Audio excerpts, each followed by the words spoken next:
Hello friend, Radhe Radhe. कैसे हैं आप लोग? उम्मीद करती हूँ आप लोग बहुत अच्छे होंगे, स्वस्थ होंगे, मस्त होंगे।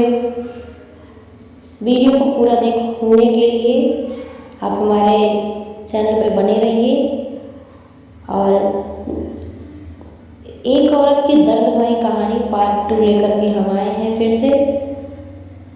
वो लड़का आधी रात को तेल लेकर के किसकी मालिश करने और कहाँ जाता था, ये सब हम आपको बताएंगे। और आप लोग हमारे चैनल पे बने रहिएगा। अगर चैनल पे नए हैं तो प्लीज़ चैनल को सब्सक्राइब कर लीजिएगा, बेल आइकन भी प्रेस कर लीजिएगा, ताकि कोई भी नई वीडियो का नोटिफिकेशन आप तक जाए और आप हमारे वीडियो को फुल वॉच कर सकें। लड़की को जब वो लड़की अपने ससुराल जाती है, वहाँ उसको रात में उसको बहुत तेज़ी से भूख लगती है। और वो जैसे ही बेड से उठने की कोशिश करती है, वैसे वो लड़का उठ जाता है और वो सोफे पे बैठा रहता है, सोया रहता है। और ये लड़की पहले ही सो जाती है, थक जाती है, क्योंकि ट्रेन में बैठे बैठे बहुत थकान हो जाता है। तो वो 17 घंटे की सफ़र करके उस ट्रेन में बैठी थी और बहुत थक गई थी, इसलिए वह आते ही बिस्तर पे जाते ही थक गई और खाना भी नहीं खाई थी। उसको बहुत तेज़ी से भूख लगी थी और उसको कोई रात में खाना पहुँचने तक नहीं आया। ये तो फ़र्ज़ जो है सासू माँ का होता है। सासू माँ ने खाना जो है बहू के किचन रूम में देना चाहिए था, लेकिन सासू माँ ने खाना भी नहीं पहुँचाया। भिजवा देना चाहिए था, ताकि बेचारी थकी हुई है, नई नवेली दुल्हन है, वो कहाँ खाना लेने जाएगी। लेकिन खाना लेने के लिए ना ही उसका बेटा गया और ना ही बहू तो सो ही गई थी, ना ही सासू माँ ने उसके कमरे में पहुँचाया। फिर आधी रात को जब भूख लगती है तो वो कहती है लड़के से कि मुझे बहुत ज़ोरों से भूख लगी है और मुझे कुछ खाने के लिए चाहिए। तो लड़का किचन में जाता है। किचन में सारे खाने जो होते हैं वो ख़त्म हो जाते हैं और लड़का फिर से उसके लिए मैगी और चाय बना के ले आता है। और लड़की चाय पीती है और मैगी खाती है। लड़की बहुत खुश रहती है। उसका ससुराल में पहला दिन था। सुबह उठती है, उसकी पहली रसोई होती है। सास से कहती है, सास के पाँव छूती है, सुबह सुबह ससुर के पाँव छूती है और पहली रसोई में जाती है। सासू माँ से पूछती है, सासू माँ आज खाने में क्या बनाना है? सासू माँ ने बोला कि बेटा जो तुम्हारा मन करे वो तुम बना सकती हो। तो वैसे वो बोली, माँ जी पहली रसोई जो होती है उसमें तो मीठा बनता है ना।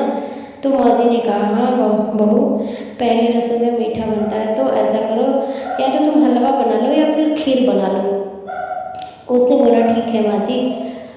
और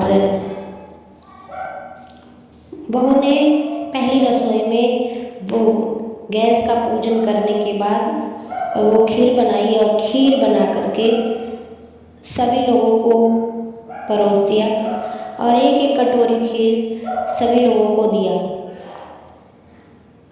खीर बहुत टेस्टी बनी थी, बहुत ही अच्छी बनी थी। सारे लोगों ने बहू की बहुत तारीफ़ की कि बहू की पहली रसोई बहुत ही अच्छी गई, बहुत अच्छा, बहुत टेस्टी खीर बना था। सासू माँ बोली, खा करके खीर बहुत मन प्रसन्न हो गया। बहू बहुत मीठा खाना बनाई है और बहुत स्वादिष्ट बनाई है। बहू पूरा खाना सब बना लो, सबके लिए कम से कम 20-25 से अगल बगल की जो मोहल्ले की औरतें हैं वो सब मुँह दिखाए कि रसम करने के लिए आएंगे, तो उन लोगों के लिए भी खाना बना लेना। बहू ने बोला ठीक है। तो खाने में उसने सबके लिए पूरी सब्जी सब जो खाने में जो भी बनता है उसने सारा खाना बना लिया। कुछ ही देर में मोहल्ले की सारी औरतें इकट्ठा हो जाती हैं और बहू किचन में ही भिड़ी रहती है। जल्दी जल्दी काम ख़त्म करने के बाद बहू जाती है अपने कमरे में और उसके बाद वो कपड़ा चेंज करके फिर आती है। फिर मुँह दिखाई की रस्म होती है और बहुत सुंदर थी। और वैसे भी वो देखने में सुंदर तो थी ही, पतली गोरी अच्छी थी देखने में भी। काम कोई नहीं की थी, फिर भी ससुराल में आते ही सारा काम सीख ली। वैसे भी आजकल अगर किसी को कुछ नहीं करने आता है तो वो लोग यूट्यूब पे सर्च करके सारा चीज़ बना सकते हैं। कोई भी डिश बनाना हो तो यूट्यूब पे लोग सर्च करके बना लेते हैं। वैसे भी वो भी बहू जो थी वो भी अपना खाना सब यूट्यूब पे देख करके सारे खाने बना ली और अच्छा बनाई थी। सब मोहल्ले की जितनी औरतें आई थी मुँह दिखाई की रस्म करने के लिए, सारी औरतों ने बहुत तारीफ़ किया, बहुत तारीफ़ किया कि बहू जैसे बहू दिखती है वैसे ही उसने खाना भी बनाया, बहुत स्वादिष्ट खाना बना है। बिमला तुम बहू बहुत ही अच्छी लाई हो, बहुत सुंदर है, बहुत संस्कारी है। बहू ने सभी जितनी गांव के मोहल्ले की औरतें आई थी सभी के पाँव छुए और सभी लोगों ने बहू के मुँह दिखाए में कोई गिफ्ट, कोई पैसा, कोई कुछ, सब लोग दिए।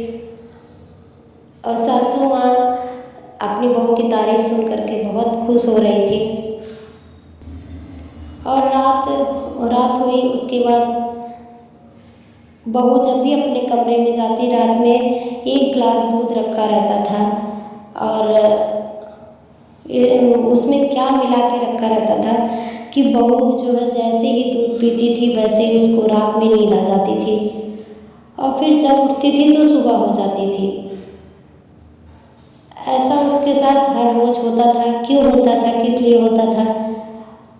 और जैसे ही बहू को फिर दूसरे दिन गिलास का दूध पिया वैसे ही उसको नींद आ गई और उसका पति कटोरी में तेल लेकर के एक दूसरे कोने के दरवाजे से एक रूम में जाता है और वहाँ पे किसी की मालिश करता है। ऐसे ही हर दिन बीतता गया और रोज़ वो जब सुबह उठती थी तो रोज़ अपने पति से पूछती थी, यार मैं रात में इतनी दिन में इतना काम करके थक जाती हूँ कि रात में मैं जैसे ही बिस्तर पे आती हूँ वैसे दूध पी करके सो जाती हूँ। मुझे कुछ समझ में नहीं आता कि मुझे इतने जल्दी नींद क्यों आ जाती है, मुझे ऐसे क्यों नींद आ जाती है। मैं बहुत अपने आप पे शर्मिंदगी महसूस करती हूँ कि ना मैं आपसे कोई बात कर पाती हूँ, ना ही आपसे कोई कुछ भी मुझे समझ में नहीं आता कि मुझे इतनी जल्दी नींद क्यों आ जाती है। तो लड़का बोलता है कोई बात नहीं, नींद आ जाती, थक जाती हो ना काम करते करते, इसी वजह से तुम जो है थक के सो जाती हो। लड़की बोली हाँ हो सकता है ऐसा ही कुछ हो। फिर दूसरे दिन वो लड़का वैसे ही किया, उस दूध में कोई दवा डाल करके रख देता है और लड़की फिर दूध पी करके ऐसे ही सो जाती है। ऐसे करते करते कई महीने बीत गए और लड़की को कुछ शक हुआ। उसने सोचा कि ऐसा क्यों होता आखिर मेरे साथ, मैं जैसे ही दूध पीती हूँ तो दूध पीने के बाद मुझे नींद क्यों आ जाती है। आखिर कुछ दूध में मिलाया जाता है या फिर ऐसी कोई तो बात है कि दूध पीते ही मुझे नींद आ जाती है। उस दिन वो लड़की जैसे ही काम करके सारा काम ख़त्म करके रात में अपने रूम में आती है, वो जो है उसका पति वहाँ रहता नहीं है तो दूध की जो गिलास रहती है वो दूध जो है हटा करके खाली दूध वाला गिलास रख देती है और धीरे से वो बिस्तर में जा करके आंखें बंद करके सो जाती है। सोने का केवल नाटक करती है, सोती नहीं है, बस केवल बिस्तर पे जाकर लेट जाती है, आंखें बंद कर लेती है। और फिर लड़का आता है, गिलास चेक करता है तो गिलास का मतलब दूध जो रहता है वो खाली रहता है। फिर लड़के को लगता है कि अब तो वो सो गई है। फिर वो कटोरी में तेल लेकर के फिर उस कोने के दरवाजे से अंदर जाता है और लड़की भी धीरे धीरे उसके पीछे लग जाती है। लड़की जैसे पीछे पीछे जाती है तो लड़का आगे पहुंच के दरवाज़ा नहीं बंद करता है। उसको ये लगता है कि आधी रात हो गई है, सारे लोग तो सो गए हैं, अब कोई जग नहीं रहा होगा, तो लड़का दरवाज़ा नहीं बंद करता है और लाइट वहाँ की एक छोटी सी जो लाइट रहती है हल्की सी उजाले वाली, वो लाइट को जला करके वहाँ एक बूढ़ी औरत रहती है जो लड़का तेल ले जा करके उस बूढ़ी औरत का हाथ पैर में तेल लगा करके मालिश करता था। और लड़की वहाँ धीरे से देखती हुई, थोड़ी देर देखते देखते उसने पास जाकर खड़ी हो गई। लड़का अचंभित हो जाता है कि ये कैसे उठ के आ गई, मैंने तो इसे दूध में दवा डाल करके दूध में दिया था, ये तो बेहोश हो गई थी, फिर ये यहाँ कैसे आ गई। वो मन में सोचता ही एक लड़की सवाल करना शुरू कर देती है कि आखिर रोज़ मेरे साथ ऐसा क्यों करते थे, अब ये है कौन, आखिर आप मुझसे क्यों नहीं बताते थे, मुझे क्यों दूध में दवा डाल करके मिला के देते थे। आज मैंने दवा में जो दूध रखे थे वो मैं हटा दी थी, मैंने कुछ नहीं पिया था, है कौन। तब उसने बहुत देर तक सोचता रहा और थोड़ी ही देर बाद उसने बताया कि ये मेरी दादी माँ है, जो कि मेरी माँ इन्हें बहुत परेशान, पहले ये मेरी मम्मी को बहुत परेशान की थी। पैसे ना होने की वजह से मेरी मम्मी की कोई शौक़ नहीं पूरा होती थी।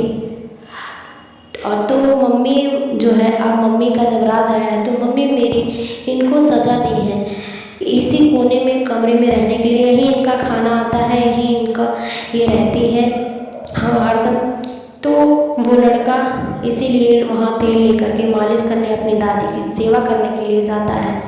ऐसा वो लड़का सारी बातें उस लड़की से बताया और लड़की भी वहीं बैठ के जो है रोने लगी, बोलती है ऐसा जुल्म क्यों करी है आपकी माँ इनके साथ, ये तो आपके दादी है ना, ये भी तो खानदान की है, ये भी परिवार की है, आखिर इनके साथ ऐसा क्यों किया उन्होंने।